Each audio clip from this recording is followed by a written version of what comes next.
له تاسو ټولو څخه ډېره مننه. اوس موږ او تاسو د مناظرې دویم پړاو ته داخلیږو. له دې پړاو وروسته له تاسو ټولو مېلمنو څخه پوښتنې اخیستل کیږي، که یې له مفتي صاحب څخه کوئ که یې له جاوید اختر صاحب څخه کوئ. په دغه دویم پړاو کې مفتي صاحب او جاوید اختر صاحب به د یو بل څخه پوښتنې کوي. اوس شروع د مفتي صاحب څخه کوو. مهرباني مفتي صاحب پوښتنې مو شروع کړئ.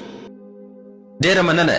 د جاوید اختر صاحب څخه زما پوښتنه دا ده، تاسو د کانټینجنسي ارګومنټ په اړه څه فکر کوئ؟ ایا تاسو د علتونو لامحدوده سلسله منئ که د اړین وجود شتون منئ؟ ځکه یوازې دوه اختیاره ستاسو په مخ کې دي، یا به د علتونو لامحدوده سلسله منئ او یا به هم د اړین وجود شتون منئ. د هغه وجود شتون چې تر هر څه ځواکمن دی او بل هیڅ شي ته اړتیا نه لري. نو ستاسو په مخ کې دوه اختیاره دي، په دې دوو کې تاسو کم یو منئ، کم یو ته اولیت ورکوئ؟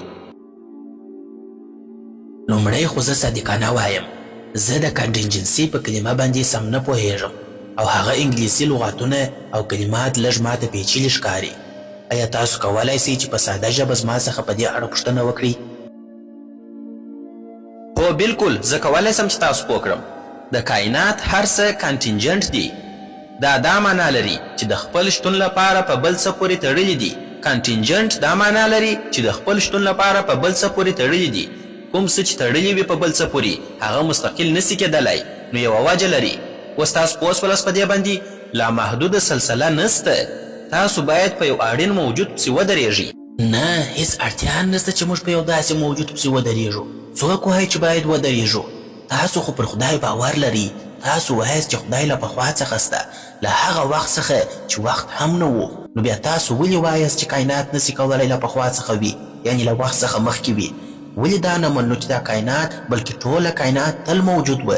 دلته یو تصور سته، بلیک هول، هر هغه څه چې بیرته ځان ته راکاږي بیا چاودنه ورکوي، بیا کائنات خپریږي. موږ انسانان خو ډېر کوچني یو، موږ یوازې 50 یا 60 کاله ژوند کوو، خو کائنات د کروڑونو کلونو عمر لري. د دې لوی کائنات پر پرتله زموږ هیڅ ارزښت نه ښکاري. نو دا پوښتنه کول چې دا کائنات ولې جوړ سوي او ولې داسې دي ښایي بې ځایه وي. کائنات روان دي، خپریږي، خو موږ نه پوهیږو چې ولې. دا کائنات چې خپریږي چیرته روان دي، ولې خپریږي؟ بس موږ ته همدا بس دي، نوره پوښتنه مه کوه. کوم ستوري چې موږ د دوربین له لارې ګورو هغوی دومره لیرې دي چې زموږ له ژوند سره هیڅ تړاو نه لري. نو بیا دا ټول ولې جوړ سوي؟ که دا نړۍ د انسان لپاره جوړه سوې وي نو ولې دومره لویه ده؟ ولې دومره شیان سته چې موږ ته هیڅ ګټه نه لري؟ ځینې خلک وایي چې دا ټول د انسان لپاره جوړ سوي دي، خو دا خبره سمه نه ښکاري. که څوک دا دعوه کوي نو باید ثبوت وړاندې کړي، د دې هر څه ثبوت ورکړي. اختر صاحب، آیا تاسو غواړئ د مفتي صاحب د کانټینجنسي ارګومنټ جواب ورکړئ، یا تاسو غواړئ چې د مفتي صاحب څخه یوه بله پوښتنه وکړئ؟ ځکه چې دا د یو بل څخه د پوښتنو کولو دور دی، تشریحي دور تیر سو. زما پوښتنه دا ده، ځینې خلک وایي دا ټول د انسان لپاره جوړ سوي دي، خو دا خبره سمه نه ښکاري. که څوک دا دعوه کوي نو باید ثبوت ورکړي. زه ولې ومنم که ثبوت نه وي؟ دا خبره برټراند رسل هم کړې وه، څوک چې دعوه کوي ثبوت یې راوړي. هغه چې مفتي صاحب په ټوک راواړول. اوس د دین خبره راځي. خدای په یو دین کې نه بلکې په ډیرو دینونو کې پیغامونه ورکړي دي، خو په دغو دینونو کې یو د بل سره اختلاف هم سته. په یو دین کې یو کار روا دی، په بل کې ناروا دی، نو د ټولو د یو شان نه دي. نو پوښتنه دا ده، دا ولې داسې دي؟ کله ناکله داسې فکر راځي، که خدای رښتیا سته ولې ځان نه ښکاره کوي، ولې خبرې نه کوي؟ لکه د فوټبال په یو فاینل لوبه کې چې هم د تلویزیون څخه کتل کیږي او هم په میلیونونه خلک ورته ناست وي، او په همدې میدان کې خدای ووایي زه خدای یم، نو ټول خلک به یې واوري او خبره به یې حتما ومنل سي. نو ولې دا هر څه پټ دي؟ ولې نه ښکاري؟ ولې روښانه ثبوت نسته؟ که موږ پوښتنه کوو چې کائنات څنګه جوړ سول، نو ولې دا پوښتنه نه کوو چې خدای څنګه سته؟ خدای څنګه موجود دی؟ تاسو وایاست خدای له پخوا څخه نه دی، سمه ده. نو خو بیا ولې کائنات له پخوا څخه نسي کېدلی؟ ولې له پخوا څخه یعنې له وخت څخه مخکې نسي کېدلی؟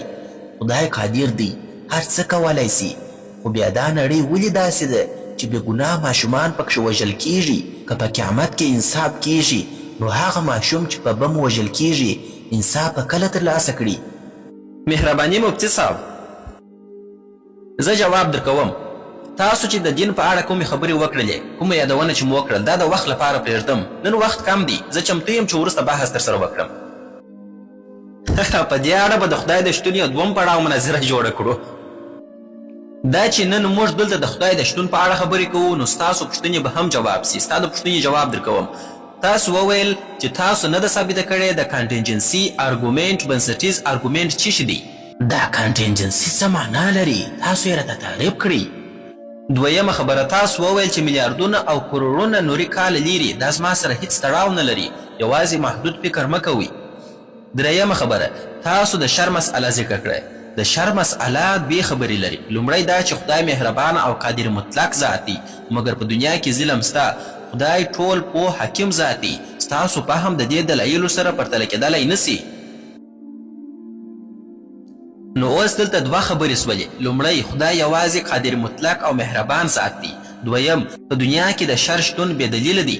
حقیقت دا دی چې ټول انسانان دنیا ته د امتحان لپاره راغلي دي، او د هر انسان امتحان په جلا جلا طریقه اخیستل کیږي. که چیرې شر په دنیا کې موجود وي، د شر شتون د انسان د ازمایښت لپاره دی، د انسان د شرافت او پرمختګ لپاره دی. که شر نه وي، ازمایښت څه معنا لري؟ له همدې امله شر هم د خدای جوړ سوی دی، خو اصلي شر هغه دی چې انسان د خپل ازادي ارادې سره کوي. د مثال په توګه د تیري قضیه د انسان د ازادي ارادې پایله ده، نه د خدای. خدای د ازادي ارادې نظام جوړ کړی دی. څوک چې غلط کار کوي سزا به ورکول کیږي. او بل تاسو وایاست خدای ژوند او مرګ ورکوي. دا غلطه خبره نه ده. خدای د ازادي ارادې نظام جوړ کړی دی چې له دې لارې انسان ته مرګ او ژوند ممکن دی. تاسو وایاست خدای یوازې مسؤل دی، انسان مسؤل نه دی. دا تاسې څنګه خبرې کوئ؟ آیا هر ځای کې به د شرافت او خیر ثابتولو لپاره تاسو خامخا شر او بد ورسره مقایسه کوئ تر څو دا ثابته کړي چې هغه شریف دی او دا شریر دی؟ یعنی که شر نه وي، تاسو خیر نسي ثابتولی؟ ګوره اختر صاحب، یو استاز په یو امتحان کې په یو پارچه کې غلط او صحیح دواړه انتخابونه یو شاګرد ته ورکړي دي. که شاګرد د صحیح پر ځای باندې غلط انتخاب کړي، په دې سره استاز نه دی ملامت، بلکې شاګرد ملامت دی. بالکل هم داسې ده چې الله تعالی شر او بد د امتحان لپاره پیدا کړي دي، خو په دې سره هغه نه بد کیږي، بلکې هغه څوک بد بلل کیږي څوک چې دغه بد اختیار د ځان لپاره غوره کوي. چاړه جوړونکي بد نه بلل کیږي، بلکې هغه څوک بد بلل کیږي څوک چې همدغه چاړه بد استعمالوي. دا بد ځکه بد دی چې خلک ورته بد وایي. اوس جنسي تیری ځکه بد دی چې خلک ورته بد وایي. که په یو ټولنه کې خلک جنسي تیري ته سم کار ووایي، نو آیا په هغه ټولنه کې جنسي تیری کول سم کار دی؟ هو بالکل. اختر صاحب، په جرمني هیواد کې نازیان ډېر وه، هغوی نسل وژنې ته سم کار وایه. آیا ستاسو په نظر هغوی سم کار کوه؟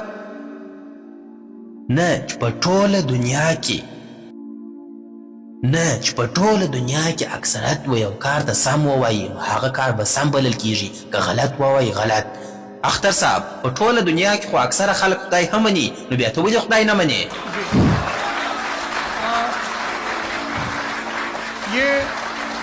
هلو ستاسو د دواړو د آخري خبرو وروسته به د ناستو کسانو پوښتنې واخلو.